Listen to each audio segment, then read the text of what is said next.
కపిలేశ్వరపురం మండలం కోరుమిల్లి గ్రామం ఎన్నికల ప్రచారం నిమిత్తం విచ్చేసిన ఎమ్మెల్సీ తోట త్రిమూర్తులు కోడలు తోట ప్రత్యూష తనయ కొట్టు శ్రీలక్ష్మిలకు అపూర్వ స్వాగతం లభించింది.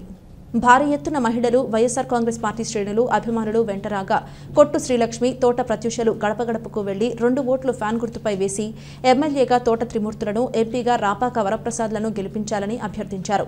30 ఏళ్లుగా కోరుమిల్లి గ్రామంతో అనుబంధం ఉన్న తోట ఎవరికి ఏ సమస్య ఉన్నా వెంటనే స్పందించేవారన్నారు.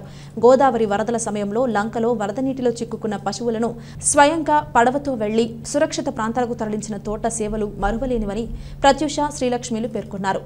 అంతేకాకుండా సంబంధిత అధికారులతో మాట్లాడి పశుగ్రాసం సరఫరా చేశారని గుర్తు చేశారు.